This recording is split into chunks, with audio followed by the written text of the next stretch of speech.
सीतापुर नाम के एक गांव में लोग बहुत हंसी खुशी रहा करते थे। उस गांव में एक बहुत गरीब परिवार रहता था। उस परिवार में मोहन, उसकी बीवी लता और उनका 8 साल का बेटा चीकू रहते थे।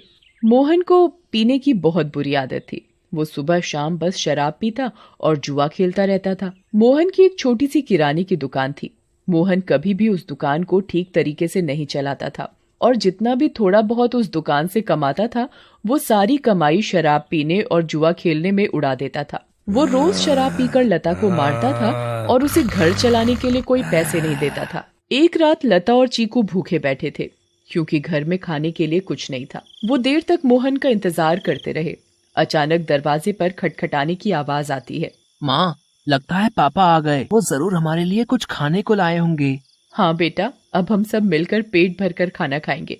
लता जल्दी से दरवाजा खोलने जाती है। जैसे ही वो दरवाजा खोलती है तो देखती है कि मोहन के दोस्त मोहन को पकड़कर खड़े हैं और मोहन नशे की हालत में है। अरे भैया, इतनी रात को आप लोग?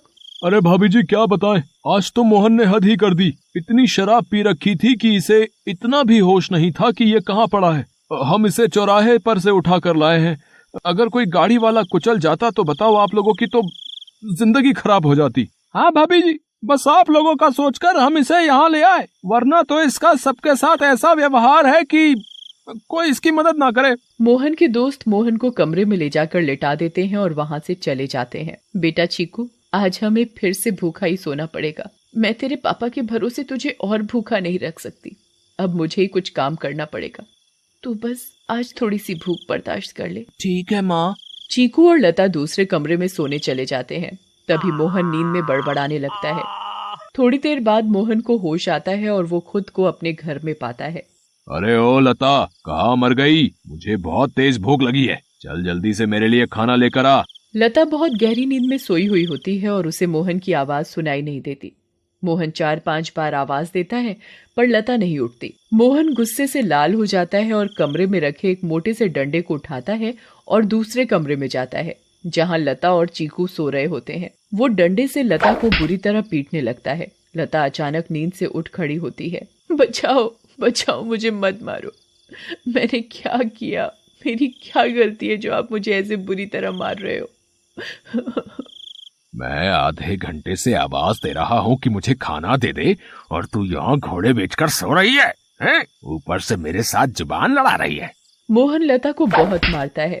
आवाज सुनकर चीकू भी नींद से उठ जाता है। वो अपनी माँ को बचाने की बहुत कोशिश करता है पर मोहन किसी की नहीं सुनता और लता को बहुत मारता है। अगली सुबह जब लता उठती है तो उसे बाहर कुछ शोर सुनाई देता है। वो बाहर जाकर देखती है तो लोगों की भीड़ लगी होती है। लता पास जाती है और पूछती है, क्या हुआ रजनी भाभी? अरे तुम्हें नहीं पता क्या? क्या नहीं पता, बताओ क्या हुआ? यही कि चंपा के पति को कल रात एक चुड़ैल उठाकर ले गई। क्या? ये कैसी बातें कर रही हो भाभी आप? चुड़ैल वुड़ैल कुछ नहीं होता। आप भी किसी की बातों पर यकीन कर रहे हो।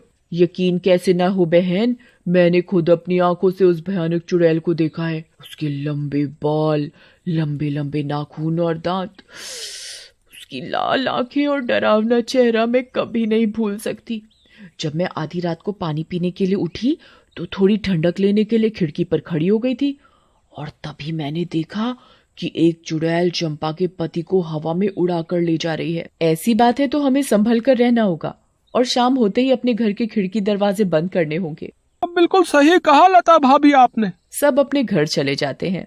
लता भी काम ढूंढने निकल पड़ती है। वो घर घर जाकर काम मांगती है पर उसे कहीं काम नहीं मिलता। अंधेरा होने लगता है और आखिर में उसे सरपंच मिलता है।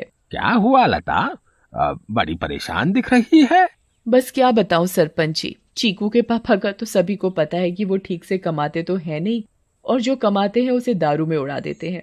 इसीलिए मैं ही काम ढूंढ रही हूँ ताकि अपना और अपने बच्चे का पेट भर सकूं। ऐसी बात है तो मेरे पास एक काम है। मेरी माँ बहुत बड़ी हो गई है और बिल्कुल चल फिर नहीं सकती।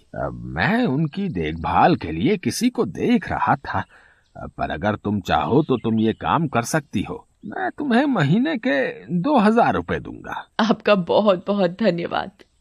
बस एक दिक्कत है कि तुम्हें देर रात तक रुकना होगा, जब तक कि वो सो नहीं जाती। मुझे मंजूर है सरपंच जी। ये लो फिर 500 रुपए और कल से आ जाना। लता खुशी खुशी घर जाती है और ये बात चीकू को बताती है। दोनों बहुत खुश हो जाते हैं।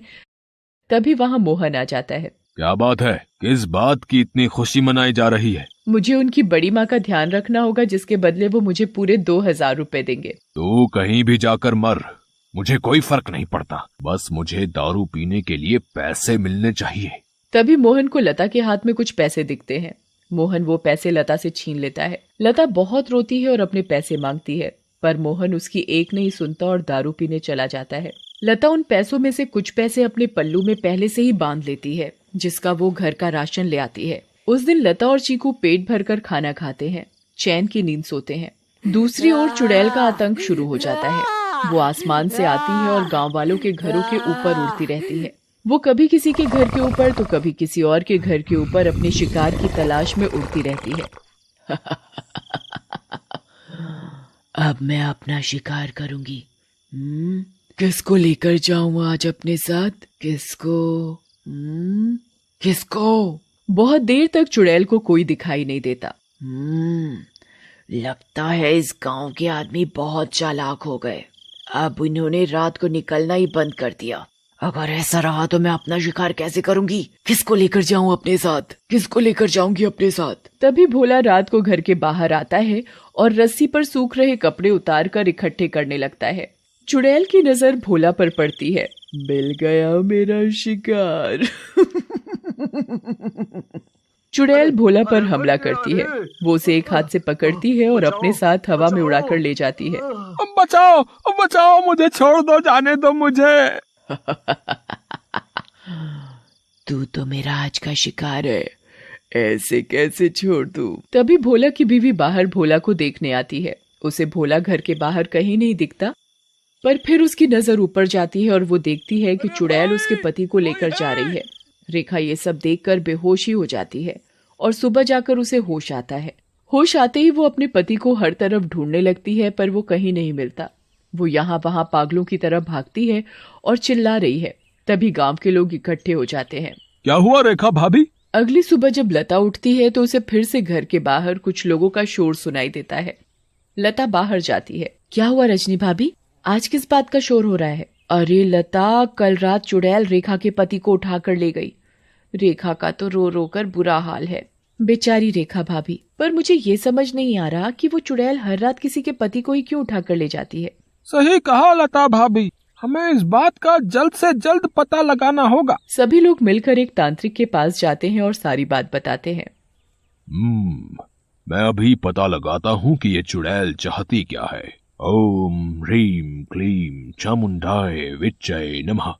ओम ह्रीम क्लीम चामुंडाय विच्चय नमः। तांत्रिक ध्यान लगाता है और उसे वो चुड़ैल दिखाई देती है। ये कोई साधारण चुड़ैल नहीं है, बहुत खतरनाक चुड़ैल है। इसे कब्जे में करना या खत्म करना मेरे बस की बात नहीं। पर हाँ, एक बात मुझे पता चली है कि ये बस आदमियों को ही नुकसान पहुंचाती है। इससे औरतों या बच्चों को कोई खतरा नहीं और इसकी शक्तियां रात को ही काम करती हैं। दिन में ये हम लोगों की तरह एक मामूली इंसान जैसी बन जाती है। बस मैं अपनी तांत्रिक विद्या से इतना ही पता लगा पाया हूँ। सब लोग अपने अपने घर चलने लगते हैं। तभी लता बोलती है, मेरे पास एक सुझाव है, अगर वो काम कर जाए तो।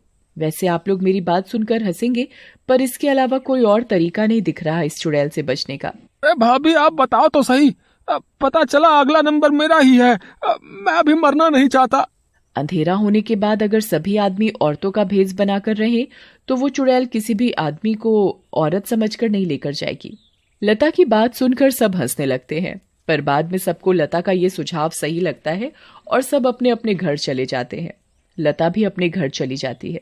वो मैं कह रही थी कि गांव में चुड़ैल का आतंक बहुत बढ़ रहा है। वो हर रात एक आदमी को ले जाती है। तो गांव वालों ने तय किया कि सब आदमी अंधेरा होते ही औरतों के कपड़े पहन लेंगे ताकि वो चुड़ैल उन्हें औरत समझकर छोड़ दे। तेरा दिमाग तो ठिकाने है या पागल हो गई है? कोई बेवकूफी होगा जो ऐसा करेगा। मोहन लता की एक नहीं सुनता और चला जाता है।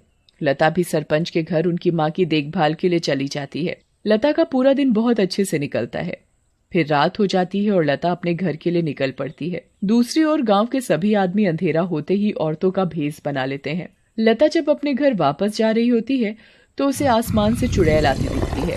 लता बहुत डर जाती है और पेड़ के पीछे छुप जाती है। तभी वहाँ से मोहन गुजर रहा होता है। हे भगवान, अब मैं क्या करूं? अब तो ये चुड़ैल इनको ले जाएगी, मैं इनको कैसे बचाऊं? मिल गया मुझे मेरा शिकार। चुड़ैल उड़कर मोहन को पकड़ लेती है। बचाओ बचाओ, कोई मुझे इस चुड़ैल से बचाओ। चुड़ैल मोहन को लेकर हवा में उड़ने लगती है। तभी लता दौड़कर आती है और चुड़ैल का पैर पकड़ लेती है। चुड़ैल लता को देखकर वापस जमीन पर उतर जाती है। ऐ पागल औरत, छोड़ मेरा पैर और ले जाने दे मुझे इस आदमी को, ये मेरा शिकार है। नहीं, मैं तुझे नहीं छोड़ूंगी, मैं तुझे अपने पति को नहीं ले जाने दूंगी, चाहे इसके बदले मुझे अपनी जान ही क्यों न देनी पड़े। चुड़ैल बहुत कोशिश करती है पर लता उस चुड़ैल के पैर को नहीं छोड़ती। छोड़ मेरा पैर, मेरी पायल टूट जाएगी, दूर रह मेरी पायल से, मेरी पायल मेरी जान है। इस चुड़ैल को आखिर इतना क्यों प्यार है इस मामूली सी पायल से, और ये ऐसे क्यों बोल रही है? कहीं इस पायल में ही तो इसकी जान नहीं। मुझे इस पायल को तोड़ देना चाहिए। लता उस पायल को तोड़ देती है। चुड़ैल आग में जलने लगती है। ये तूने क्या किया? मेरी पायल में ही मेरी जान थी और तूने वही तोड़ दी। चुड़ैल उस आग में खत्म हो जाती है। अब मुझे माफ कर दो लता, मैंने हमेशा तुम्हें मारा पीटा और आज तुमने ही मेरी जान बचाई। उस दिन के बाद से मोहन बदल जाता है। वो अच्छे से काम करता है और अपने परिवार का ध्यान रखता है और कभी शराब नहीं पीता। गांव वालों को भी उस चुड़ैल से हमेशा के लिए छुटकारा मिल जाता है और सब हंसी खुशी रहने लगते हैं।